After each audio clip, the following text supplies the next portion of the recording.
ओम श्रीमन्महागणाधिपतये नमः। श्री गुरवे नमः। श्री सरस्वत्यै नमः। मातृपितृचरणकमलेभ्यो नमः। वक्रतुंड महाकाय सूर्यकोटिसमप्रभ निर्विघ्नं कुरु मे देव सर्वकार्येषु सर्वदा। गुरुर्ब्रह्मा गुरुर्विष्णुः गुरुर्देवो महेश्वरः गुरुसाक्षात् परब्रह्म तस्मै श्री गुरवे नमः। कृष्णाय वासुदेवाय हरे परमात्मने प्रणतक्लेशनाशाय गोविन्दाय नमो। जय जय राम कृष्ण हरे राधा। जय जय राम कृष्ण हरे राधा। गोवर्धन धर गोपालन रथ गोवर्धन धर गोपालन रथ गोविंद संकट हारी राधा। गोविंद संकट हारी राधा। जय जय राम कृष्ण हरे राधा।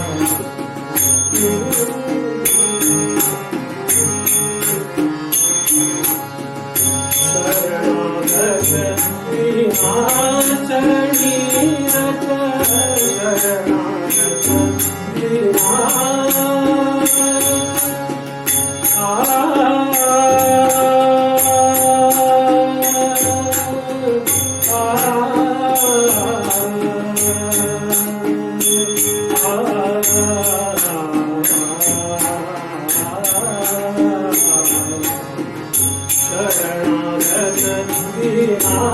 चरणी रथ करुणादृष्टि निहाय राधा राम। करुणादृष्टि निहाय राधा राम। करुणादृष्टि निहाय राधा राम। जय जय राम कृष्ण हरे राधा। जय जय राम कृष्ण हरे राधा। जय जय राम कृष्ण हरे राधा। ये सद्गुरुराया कीर्तनी ये सद्गुरुराया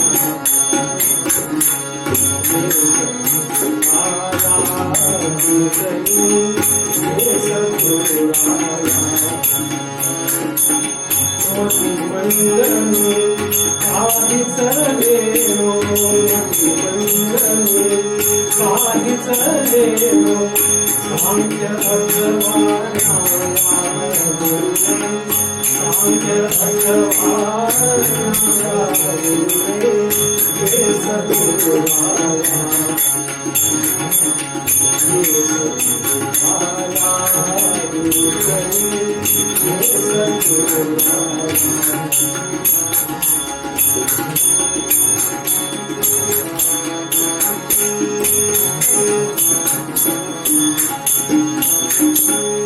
ये सनातन सद्गुरुदेव सनातन सद्गुरुदेव निरंजनी चारा गुरुदेव निरंजनी चारा गुरुदेव ये सद्गुरुराया ये सद्गुरुराया ये सद्गुरुराया ये सद्गुरुराया ये सद्गुरुराया। रघुपति राघव राजा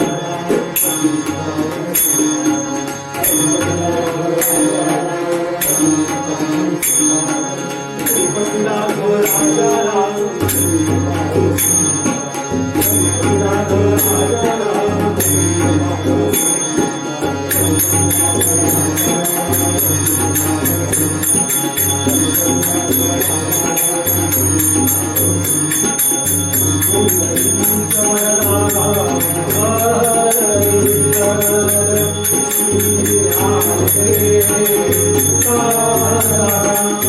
बोला पंढरीनाथ भगवान की जय, बोला प्रभु श्री रामचंद्र महाराज की जय, देवर्षि नारद महाराज की जय, आर्य सनातन वैदिक हिंदू धर्म की जय, भारत माता की जय, जय जय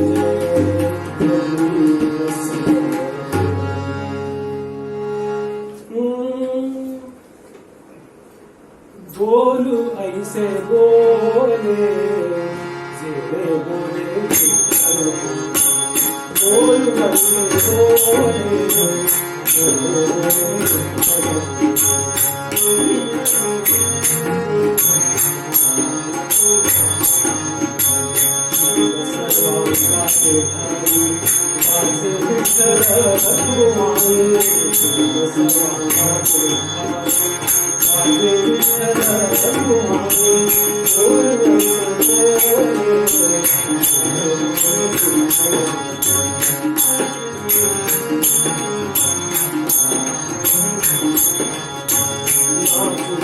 नाचे रंगी ज्ञान दीप लावू जगे, नाचे रंगी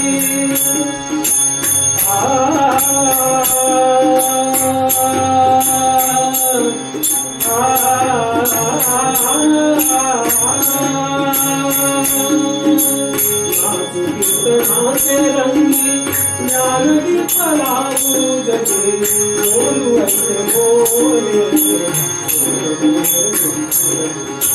बोलू ऐसे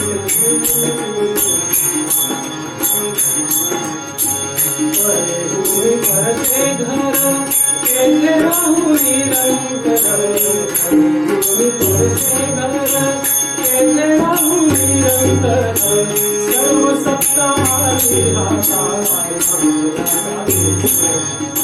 सर्व सत्ता बोलू ऐसे बोले बोलू ऐसे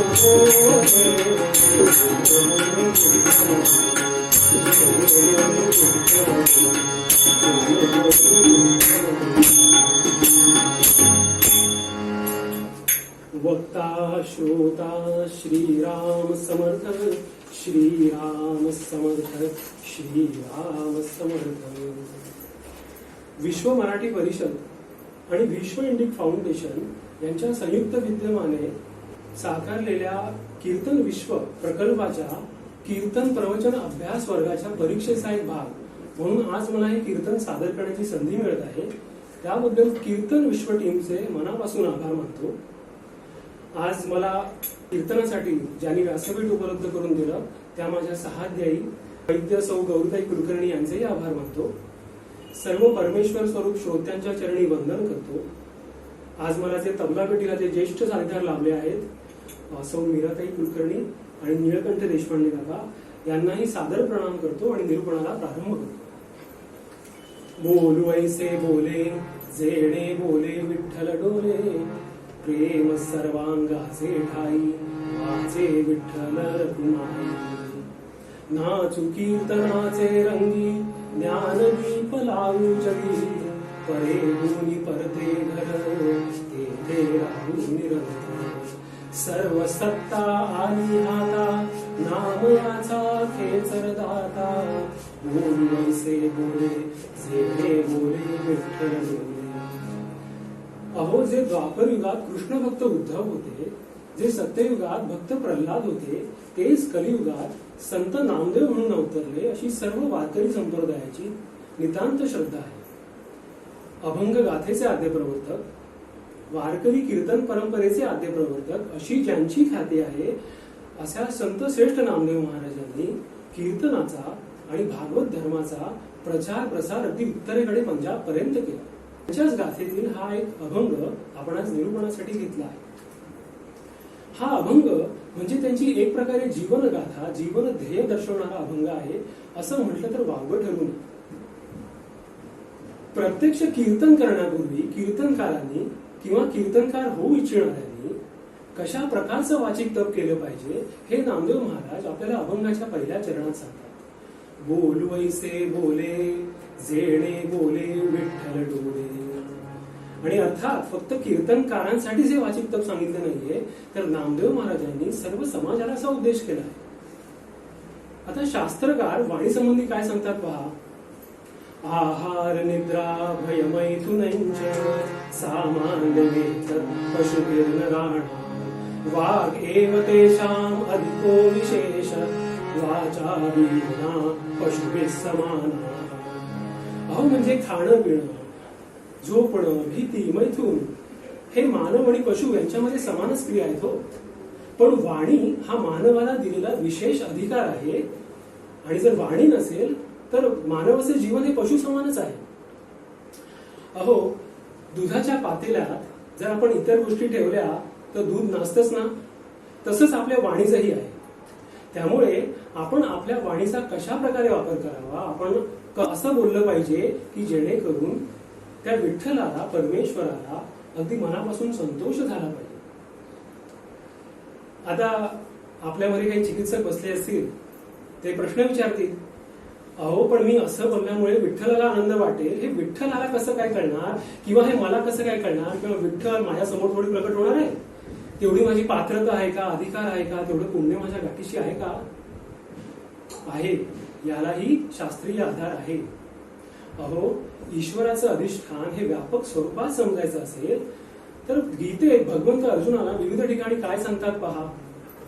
ईश्वर सर्वभूतानां हृद्देशे अर्जुन तिष्ठति अहमात्मा गुडाकेश सर्वभूताशय स्थितः सर्वस्य चाहं हृदि सन्निविष्टो. माऊली ज्ञानेश्वरीत म्हणतात, जे जे भेटे भूत ते ते मानिजे भगवंत हा भक्ती योग निश्चित जाण माझा. म्हणजे परमेश्वर सर्व प्राणी मात्रांच्या हृदयात प्रवेश करून राहणार आहे, तेव्हा सर्वांच्या हृदयातल्या ईश्वराला आनंद वाटेल, संतोष वाटेल असं मी बोलतो. आता पुन्हा प्रश्न. अहो प्रश्न पडलेच पाहिजेत आपल्याला, कारण परमेश्वराने आपल्याला बुद्धी दिली. हे प्रश्न पडायलाच हवेत, पण आयुष्यातल्या कुठल्या तरी वळणावर कोहम हा प्रश्न देखील आपल्याला पडायला हवा. बरं, कुंडलीक वरदा.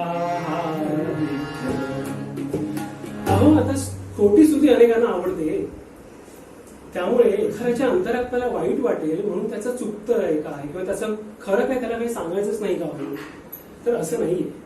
इथेही आपल्याकडे वैदिक सूक्ताचा आधार आहे. सत्यम वद प्रियम वद, याच अर्थाचा एक संस्कृत सुभाषित आहे. सत्यम ब्रूयात प्रियम ब्रूयात न ब्रूयात सत्यम अप्रियम प्रियं जनामृतं ब्रूयात एष धर्म सनातनः. म्हणजे सत्य बोलावं, प्रिय बोलावं,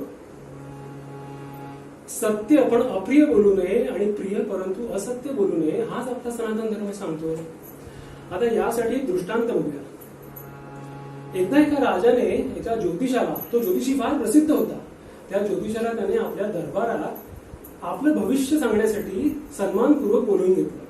ज्योतिषाने राजाचा हात बघितला, आणि राजाचा हात बघितल्यावर त्याच्या कपाळावर थोड्या आठ्या पडल्या, आणि तो म्हणाला राजांना, हे राजन, तुम्हाला तुमच्या खूप जवळच्या लोकांचे मृत्यू पाहावे लागणार आहेत. झालं, राजा संतापला. राजाला ते अशुभ अप्रिय भविष्य ऐकून राग आला, आणि त्याने तडक त्या ज्योतिषाची रवानगी तुरुंगात केली. त्या रात्री त्या राज्याच्या महामंत्र्याने ज्योतिषाला एक उपाय सांगितला. त्यानुसार ज्योतिषाने त्या राजाकडे दयेचा अर्ज केला, आणि पुन्हा एकदा संधी देण्याची विनंती केली. राजाने देखील ती संधी मान्य केली, आणि दुसऱ्या दिवशी त्या ज्योतिषाला परत दरबारात बोलवून घेतलं. आता मात्र तो ज्योतिषी म्हणाला, हे राजन, माझं कालचं निरीक्षण थोडंसं चुकलंच. तुमचा हात खूप भाग्यवान आहे. तुम्ही अनेकांपेक्षा दीर्घायुषी होणार आहात. तुम्ही पुष्कळ वर्ष उत्तम राजसत्ता उपभोगणार आहात. आणि भक्तियोगाच्या दृष्टीने विचार केला तर परमेश्वराने तुम्हाला साधना करायला भरपूर वेळ दिलाय हो. बघा बरं, राजाला हे ऐकून परम संतोष झाला, आणि त्याने ज्योतिषाला मोठं बक्षीस जाहीर केलं. आता तुमच्या लक्षात आलं असेलच ना की दुसऱ्या कथनात त्या ज्योतिषाने सत्यच कथन केलं, पण ज्या प्रकारे ते कथन केलं ते ऐकून राजाला प्रिय वाटलं, राजाला संतोष झाला. अहो, आजकालच्या कॉर्पोरेट युगात कम्युनिकेशन स्किल्स हा विषय शिकवला जातो. कम्युनिकेशन स्किल्स म्हणजे दुसरं काय हो? म्हणजे सहकार्यांशी बोलताना, एकमेकांशी बोलताना आपण कसं बोललं पाहिजे, एखाद्या मीटिंगमध्ये एकमेकांच्या मुद्द्यांना कसं अप्रिशिएट केलं पाहिजे, एखाद्याचा चुकीचा मुद्दा खोडताना पण त्याला अप्रिय वाटेल असं न बोलणं. नामदेव महाराज आपल्याला हेच तर सांगतात. म्हणजे ऐहिक आणि पारमार्थिक पातळीवर बोलताना आपण नेहमी दुसऱ्यांच्या मनाचा विचार केला पाहिजे आणि चांगलं बोललं पाहिजे, कोणाला दुखावलं नाही पाहिजे. आणि असं बोलण्यातून, वागण्यातून काय व्यक्त व्हावं? प्रेम सर्वांगाचे ठाई, वाचे विठ्ठल रखुमाई. अहो, माझ्या आचरणातूनही प्रेमच व्यक्त झालं पाहिजे. नुसत्या आचरणातून नाही तर प्रत्येक आचरणातून प्रेमच व्यक्त झालं पाहिजे. आता बघा, मी पुस्तक वाचण्यात घडून गेलोय आणि तेवढ्यात माझ्या आईनं माझ्यासाठी देवाचा प्रसाद द्यायला आणला. आता इथं मी कसं व्यक्त व्हावं? चिडून, मी पुस्तक वाचतोय, नको नंतर ये, असं? की जरा टेबलवर ठेवतेस का, नंतर मी घेईन प्रसाद. म्हणजे आपल्या देहबोलीतून आपण असं दाखवायला पाहिजे की आई जरा प्रसाद ठेव बाजूला, मी घेतो, मी जरा आता पुस्तक वाचण्यात दंग आहे. सांगा बरं, कुठल्या वागणुकीतून, कुठल्या देहबोलीतून आईच्या मनावर ओरखड उठेल? आणि हेच तर आपल्याला सांभाळायचं आहे. अहो, मनावर ओरखडे उमटवणं खूप सोपं असतं, पण तो ओरखडा पुसायला भरपूर काळ जावा लागतो. आणि या चरणाचा जर व्यापक अर्थ घेतला तर आपण जे जे काही करू त्यात प्रेमाचा आविष्कार आपल्या सगळ्यांच्या हृदयातून प्रकट झाला पाहिजे. आणि त्यासाठी परमेश्वराचं नावही आपल्या सतत मुखात हवं. प्रेम सर्वांगाचे ठाई, वाचे विठ्ठल रखुमाई. आता परमेश्वराचंच नाव का हो? त्या भगवंताचंच नाव का हो? आद्य श्री शंकराचार्यांच्या कैवल्यष्टकामध्ये एक सुंदर श्लोक आहे. मधुरम मधुरेभ्योऽपि मंगलेभ्योऽपि मंगलम, पावनं पावनेभ्योऽपि हरेर्नामैव केवलम. अहो, म्हणजे भगवंताचं हे नाव अतिशय गोड आहे, मंगलकारी आहे, पवित्र आहे. संत तुकाराम महाराजांचा एक गोड अभंग आहे. सदा माझे डोळा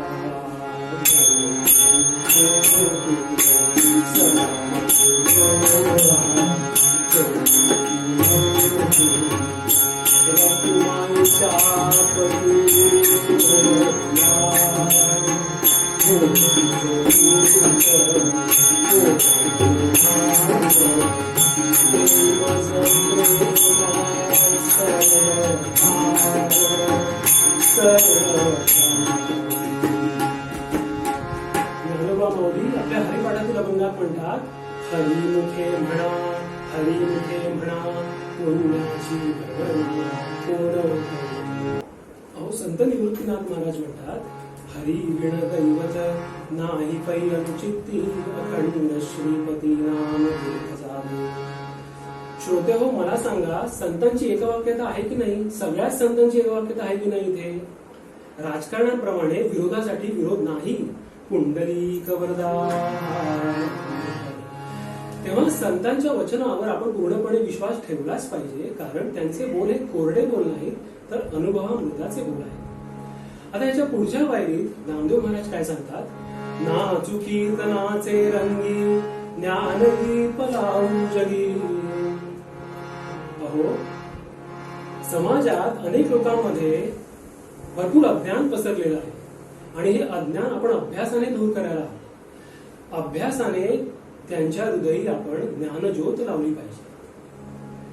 आता यासाठी नामदेव महाराजांनी एक सुंदर शब्द वापरला, ज्ञानदीप.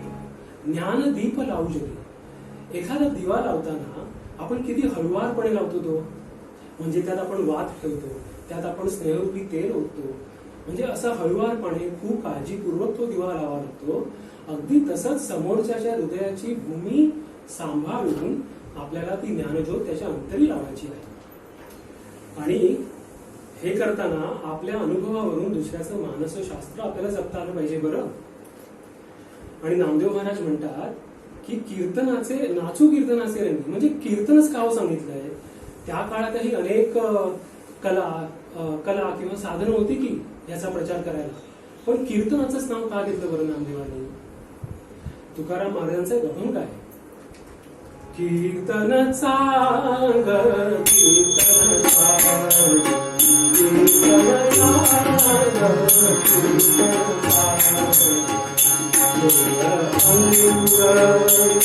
हरि रूप हरि रूप कीर्तन सांग कीर्तन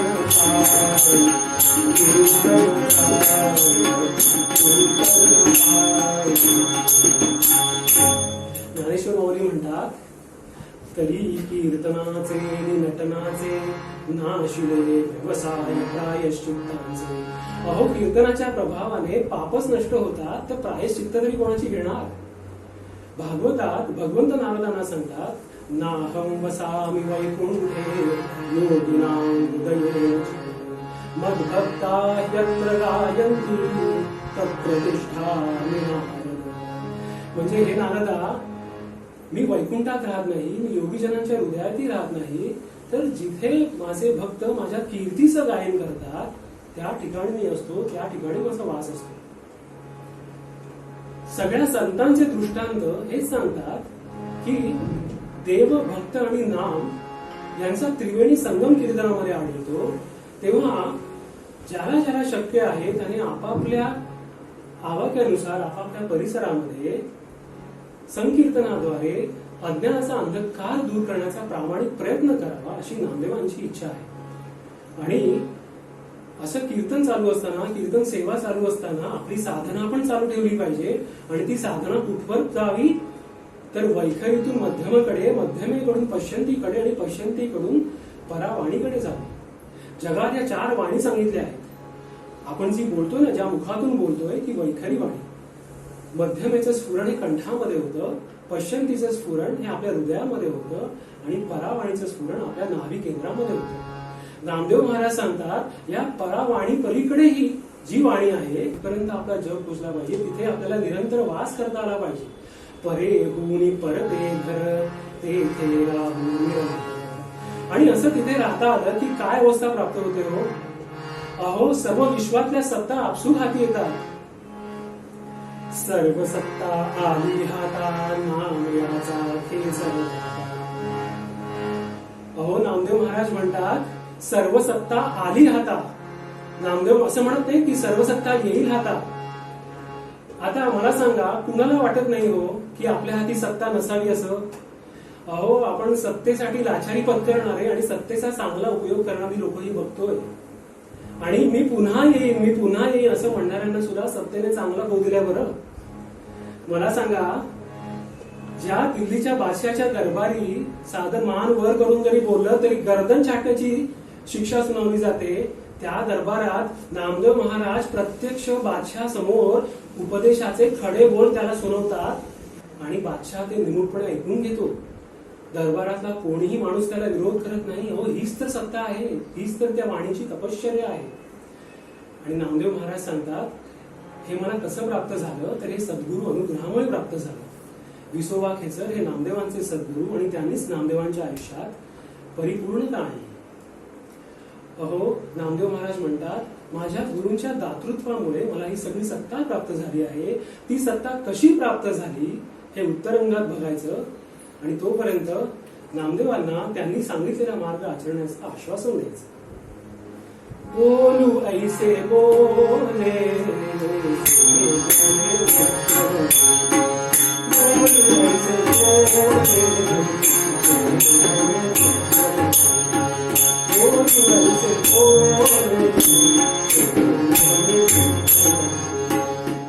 परंपरेनुसार थोडा वेळ भजन करूया. गणपती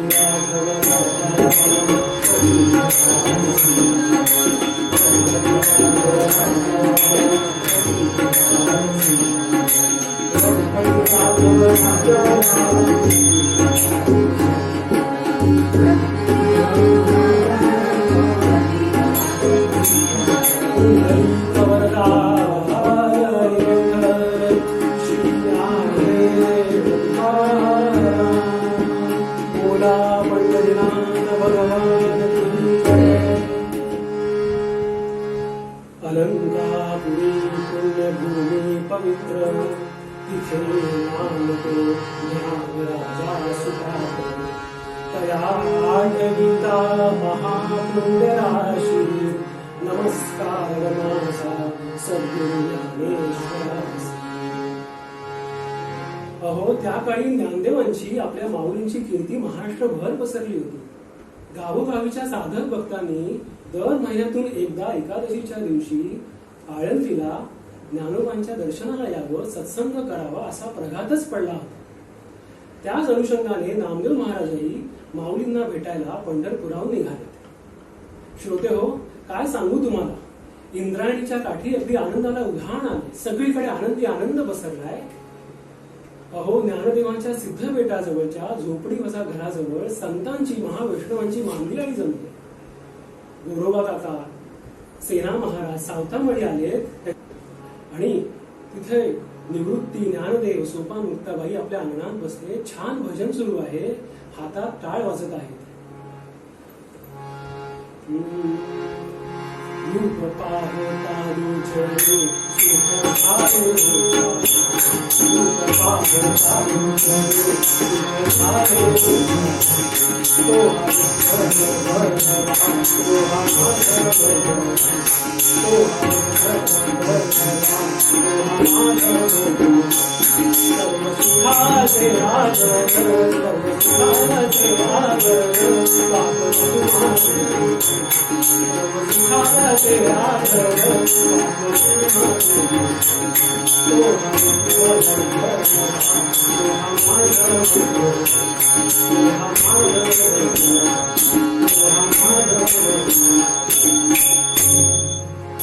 आणि असं भजन चालत असताना नामदेवांची स्वारी तिकडे आली.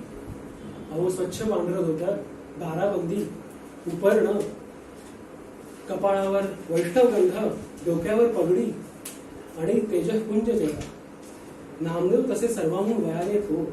सगळ्यांनी पटापटा त्यांना नमस्कार केले, पण प्रत्युत्तर म्हणून नामदेवांकडून मात्र कोणाला नमस्कार झाला नाही. उठले ज्ञानेश्वर केले ते वंदन मस्तकी चरण नमस्कार नामा म्हणे आम्हा वडील अधिकारू यासाठी नमस्कार योग्य आहे. आम्ही देवापाशी असतो सर्व काळ येऊन सकळ वंदी आला तो सोपान वंदियले पायी पांडुरंगा ठाई माई अखंड जयाला देवाचा शेजार कारे अहंकार गेला म्हणे मुक्ताबाई जाईना दर्शना का आधी अभिमान दूर गोपाल कृष्ण भगवान. नामदेवाने नमस्कार केला नाही हे मुक्ताईच्या लगेच लक्षात आलं. मुक्ताई म्हणाली, आता काहीतरी करायलाच पाहिजे बरं. ज्या अर्थी त्यांनी प्रत्युत्तरात नमस्कार केला नाही त्या अर्थी नामदेवांमध्ये थोडा दोष बाकी आहे, थोडी अपूर्णता बाकी आहे. त्यांना अजून गुरु अनुग्रह झालेला नाही. चारी भावंडांनी एकमेकांकडे पाहिलं. ज्ञानदेव उठले. त्यांनी नामदेवांना अभंग सादर करण्याची विनंती केली. नामदेवांनी अतिशय सुंदर अभंग सादर केला. अभंग संपला आणि मुक्ताई म्हणाली, गोरोबा काका, अभंग फार सुंदर छान सादर झाला हो.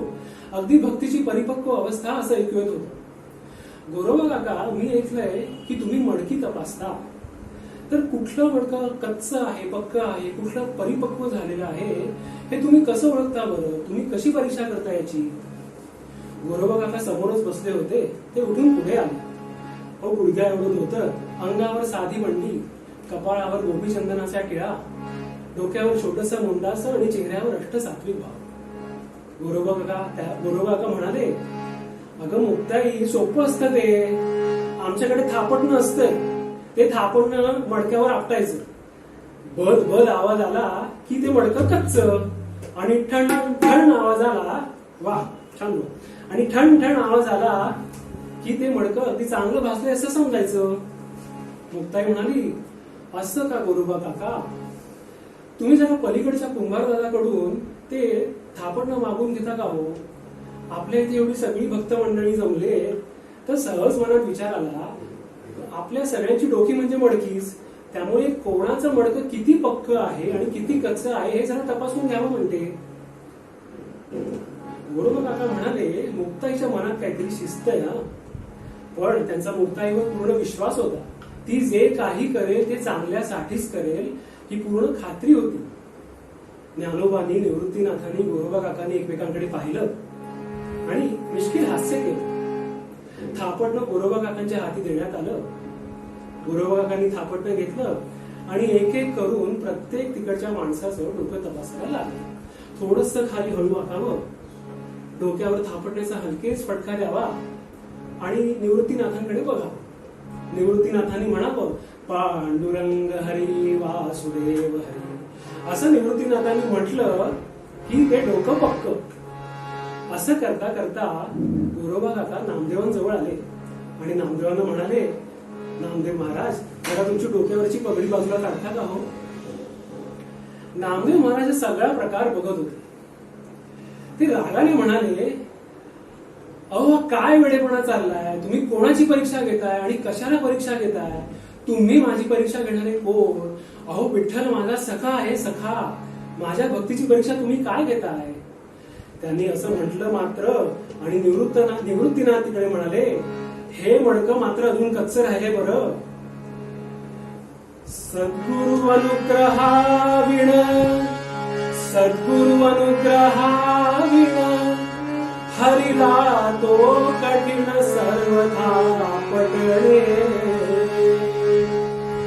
गोरा संत परीक्षित, गोरा संत परीक्षित, शिहाळुयाच सर्वथा पटणे.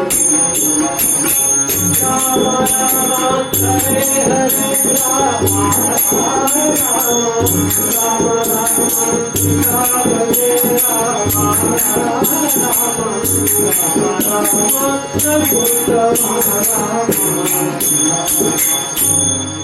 निवृत्तीनाथांनी असं म्हटलं आणि तिकडे उपस्थित असलेल्या लोकांनी स्मित हास्य केलं. काही लोकांनी उपहास देखील केला. नामदेवांना हे सहन झालं नाही हो. त्यांचा अहंकार दुखावला गेला. ते ताडकन जागेवरून उठले आणि तडक पंढरपुराकडे आता निघाले. भजन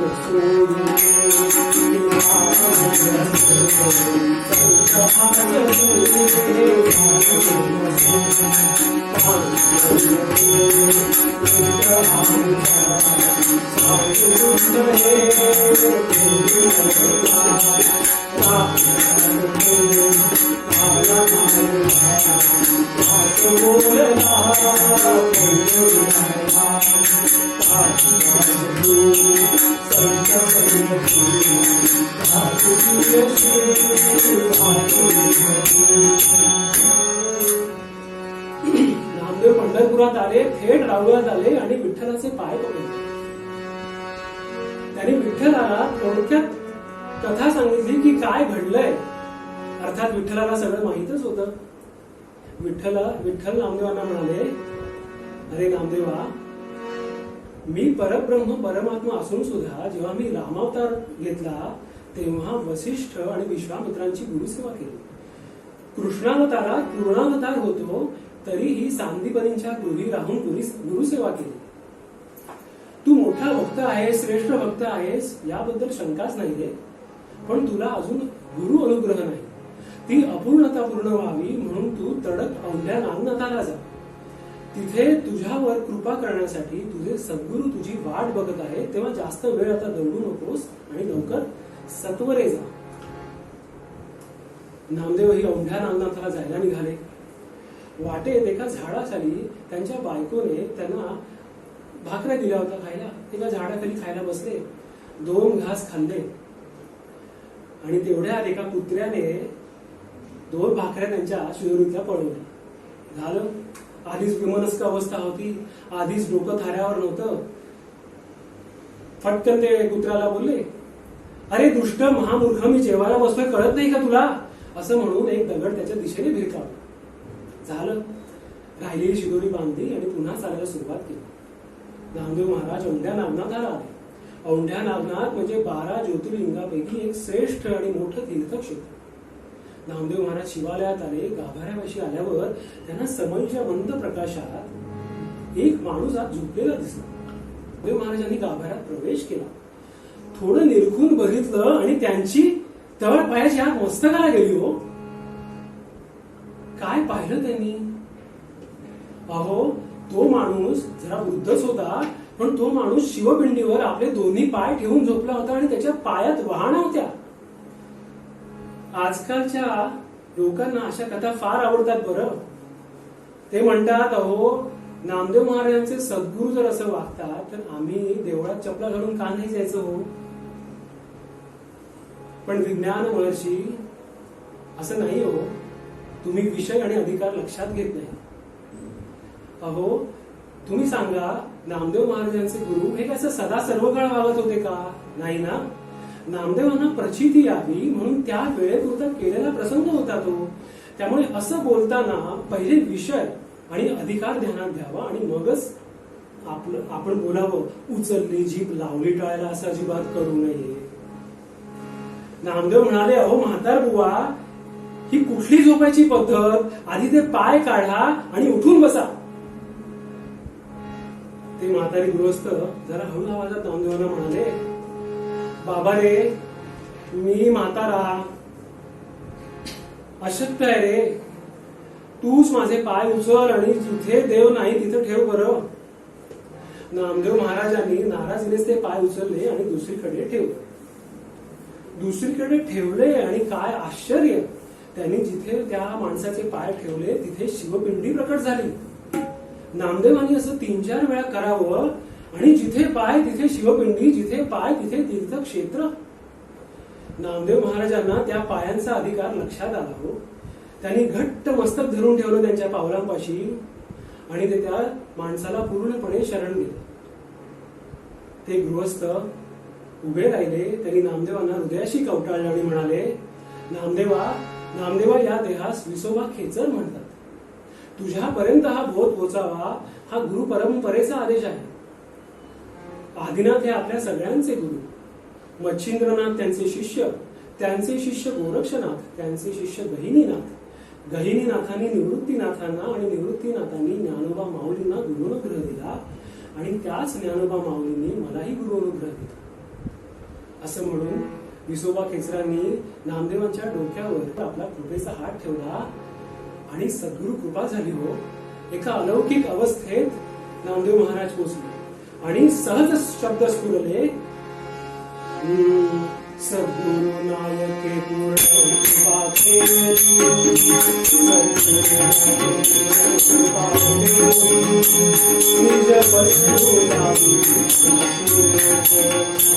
माझे सुख मजदा विंगले डोळा, माझे सुख मजदा विंगले डोळा, तुझ्या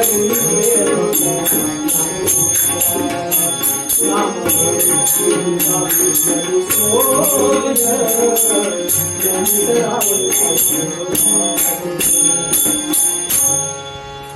अहो, नामदेवांसाठी सगळं जगत विठ्ठलमय झालं. एक अतिशय सुंदर अवस्था त्यांना प्राप्त झाली. अहो, परतीच्या प्रवासात त्यांच्या चित्तवृत्ती एवढ्या वाढून गेल्या की त्यांनी एका कुत्र्याला कोरडी भाकरी खाऊ नकोस रे, तर त्याच्यावर तूप घेऊन खा असा आग्रह केला. म्हणजे बघा किती चित्तवृत्ती पालटल्या.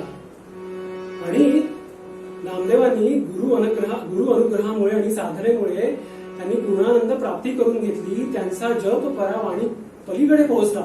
त्यांच्या कीर्तनाला आता अलौकिक उंची प्राप्त होत होती आणि सगळ्या लोकांनाही आत्मबुद्धीचा आनंदाचा एक विलक्षण अनुभव त्यांच्या कीर्तनात प्राप्त होत होता. नामदेवांची अमृततुल्य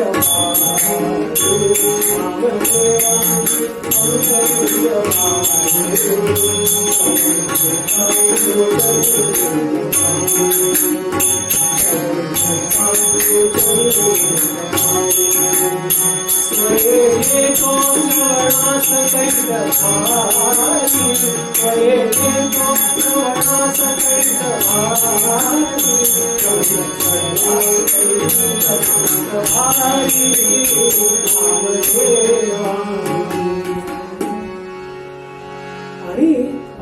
चालू असताना एक घटना घडली. अहो, याच पंढरपुरामध्ये नामदेवांच्या घराजवळ एक महाविद्वान गृहस्थ राहत होते. ते भागवत कथेचं निरूपण करत असत. बरं, भागवत कथेचं निरूपण करत असल्यामुळे त्यांचं मूळ नाव लोक विसरून गेले होते आणि त्यांचं नावच भागवत पडलं होतं.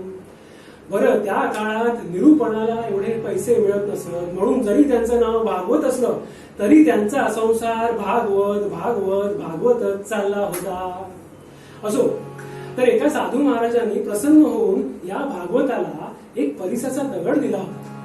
अहो, हा परिसाचा दगड म्हणजे ज्याच्या स्पर्शाने लोखंडाचं सोनं होतं तो दगड. त्यामुळे त्यांच्याकडे जरा थोडी आर्थिक सुबत्ता आली होती. आता दुपारच्या वेळी बायका गप्पा मारतात. आता नामदेवांची बायको आणि भागवतांची बायको दोघी मैत्रिणी होत्या. असं सहज गप्पा मारत असताना नामदेवांच्या पत्नीने याबद्दल त्यांना विचारलं. आता बघा, बायका पोटात काही ठेवतात का बघा. सौ भागवतांनी पण त्यांना त्यांच्याकडे असलेल्या परिसाबद्दल सांगितलं आणि नामदेवांच्या पत्नीलाही मोह झाला. नामदेवांची पत्नी त्यांना म्हणाली, अगं, मला एका दिवसावर पुरता देतेस का ग तो परीस? आता मला सांगा, आपण देऊ का अशी काही गोष्ट? आपण आपलं क्रेडिट कार्ड देऊ का कोणाला? पण भागवतांची पत्नी पण सुस्वभावी होती. तिने तो परीस नामदेवांच्या पत्नीला दिला. नामदेवांच्या पत्नीनेही त्या परिसाचा उपयोग करून काही लोखंडाच्या वस्तूंचं सोनं केलं आणि हातात पैसे प्राप्त झाले. या गोष्टीचा आनंद साजरा करावा म्हणून त्या दिवशी दुपारी अगदी छान साजूक तुपाचा बदामाचा शिरा बनवला आणि मस्त चांदीचा पाट, ताट, वाट्या असा सगळा सरंजाम नामदेवांसाठी तयार सज्ज ठेवला. नामदेव महाराज जेव्हा बाहेरून आले आणि घरात शिरतानाच त्यांना मस्त बदामाचा वास आला, बदामाच्या शिऱ्याचा वास आला. आता एक माझे ओळखीचे बुवा आहेत, ते सांगतात त्यांनी एका गावामध्ये ही कथा सांगितली होती आणि दुसऱ्या दिवशी त्यांच्या कानावर अशा बातम्या आल्या की त्या दिवशी घराघरामध्ये बदामाचा शिरा झाला होता. पुंडलिक वरदा हरी विठ्ठल. अहो, म्हणजे कीर्तनातून लोकांनी काय लक्षात ठेवलं हो, तर बदामाचा शिरा. काय म्हणावं? अहो, खरं तर कीर्तनातून, या दृष्टांतातून, आख्यानातून आपण चांगला बोधच लक्षात ठेवला पाहिजे ना. असो, तर नामदेव महाराजांनी या सगळ्या सरंजाम बघितला आणि पानावरही न बसता त्यांनी बायकोला विचारलं, अगं, आपल्याकडे एवढे पैसे आले कुठून? नामदेवांच्या पत्नीने सगळा वृत्तांत त्यांना सांगितला. नामदेवांनी तो परीस त्या बायकोकडून घेतला आणि तडक धावत धावत चंद्रभागेच्या काठावर पोहोचले आणि त्यांनी तो दगड चंद्रभागेच्या नदीत फेकून दिला. झालं, ही बातमी भागवतांना कळायला वेळ लागला नाही. भागवत तडक तिकडे धावत आला आणि तो नामदेवांशी भांडू लागला, अरे नामदेवा, तुला दारिद्र्यात राहायचं तर राहा की, पण तू माझा परीस आधी त्या नदीतून काढून दे, मला दुसरं काही ऐकायचं नाही. झालं, भांडण गावामध्ये पसरायला काही वेळ लागत नाही आणि कोणाला निमंत्रणही द्यावं लागत नाही. सारा पंढरपूर गाव चंद्रभागेच्या किनारी लोटला. नामदेव भागवतास म्हणाले, शांतपणे म्हणाले, भागवत असं म्हणतोस, काढून देतो बरं तुझा परीस. लोक म्हणायला लागले, अरे, हा नदीत फेकलेला एक परिसाचा दगड आता नामदेव महाराज कसा शोधून काढणार आहे? तो तर कधीच वाहूनही गेला असेल किंवा एवढ्या दगडांमध्ये तो जर मिसळला असेल तर कसं म्हणत? लोक जरा थट्टा मस्करी करायला लागली. पण नामदेव मात्र शांत होते. नामदेव महाराज चंद्रभागेमध्ये कमरेभर पाण्यात उतरले. त्यांनी शांत डोळे मिटले, सद्गुरूंचं स्मरण केलं आणि बुचकळी मारून ओंझळभर दगड त्या नदीच्या पात्रातून काढले आणि ते चंद्रभागेच्या काठावर फेकून दिले. त्यांनी परिसाला सांगितलं, हे जे दगड तुझ्याकडे फेकलेत ना भागवता, ते दगड उचल आणि त्याच्यातून तुझा परीस निघ. भागवत म्हणाला, नामदेवा, तुम्ही दगड फेकलेत खरे, मी उचलले ते, पण यातला परीस कुठला आहे कसं ओळखू? नामदेव महाराज म्हणाले, बघ, तुझ्या राहिलेल्या चुका आणल्या असतील तर बघ. आता चुका या शब्दावर नामदेवांनी श्लेष केला. बरं, चुका म्हणजे विपरीत वर्तन किंवा चुका म्हणजे ते लोखंडी बारीक खिळे असतात ना, ते बघ. अर्थात भागवतांच्या ते काही लक्षात नाही आलं. भागवत तयारच होते. ते म्हणाले, हो हो, मी कलवटीला चुका बांधूनच फिरत असतो, बघतोच आता. भागवतांनी एक चूक घ्यावी, त्याचा त्या दगडाला स्पर्श करावा, त्या चुकीचं सोन्यात रूपांतर व्हावं. दुसरी चूक घ्यावी, दुसऱ्या दगडाला स्पर्श करावा आणि त्या चुकीचंही सोन्यात रूपांतर व्हावं. भागवतांनी तिसरी चूक हातात घेतली आणि आयुष्यातली चूक त्यांच्या लक्षात आली. त्यांचे डोळे भरून आले. त्यांनी नामदेवांच्या हाताला धरून त्यांना काठावर आणलं आणि सगळ्यांसमोर साष्टांग दंडवत त्यांना घातलं आणि ते नम्रपणाने नामदेवांना म्हणाले, नामदेवा, मला माहितीये हे सगळे दगड परीच नाहीयेत, हे सगळे दगड दगडच आहेत. केवळ तुमचा हात लागल्यामुळेच ते दगड परीस झाले आहेत. मला परीस नको, मला सोनं नको, मला फक्त तुम्ही गुरु अनुग्रह द्या आणि माझ्या जीवनाचं सोनं करा. नामदेव महाराजांनी त्या भागवताला उठवलं आणि अगदी मायेने त्याला म्हणाले, भागवता, यामागे जन्मोजन्मीची तपश्चर्या, सदाचरण आणि नाम तर आहेच, पण हे सर्व सद्गुरु अनुग्रहामुळे मला प्राप्त झालंय. सद्गुरु अनुग्रहामुळे या सगळ्या गोष्टी सहज प्राप्त होत आहेत. ही सर्व सत्ता माझ्या हाती आली. सर्व सत्ता आली हातात, सर्व सत्ता आली हातात, नाम राजा